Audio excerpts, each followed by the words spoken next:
उत्तर पुणे जिल्ह्यात बिबट्याच्या भीतीमुळे सोयरीक जुळेना। बिबट्याच्या भीतीमुळे शेकडो तरुणांची लग्न रखडली आहेत। मुलांच्या लग्नासाठी आई वडिलांचा जीव व्याकुळ होतोय। बिबट्या हा मुलांच्या गुलाबी स्वप्नांचा फडशा पाडतोय। उत्तर पुणे जिल्ह्यात बिबट्याच्या भीतीमुळे सोयरीक जुळता जुळेना अशी परिस्थिती निर्माण झाली आहे। शेकडो तरुणांची लग्न रखडल्याची खंत नागरिक व्यक्त करतात।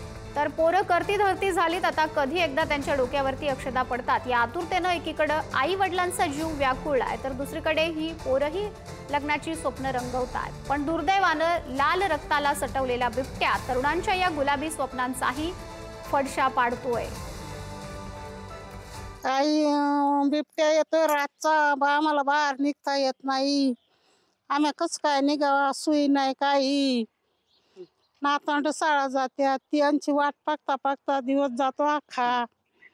मुंबईची लोक इथे नाही गावाला, म्हणतात गावाला लय बिबटे आहेत। की नवीन लग्न सोयरिकी जरी झाल्या तर त्या मुलीचे आई वडील म्हणतात की बिबट्यांची संख्या आहे इथं, मुली द्यावी की नाही द्यावी हा प्रश्न उद्भवतोय।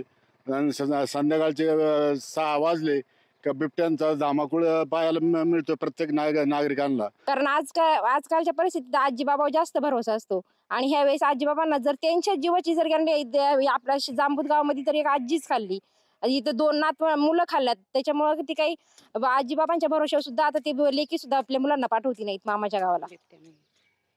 नाव सांगा। शीतल कैलास सरकर।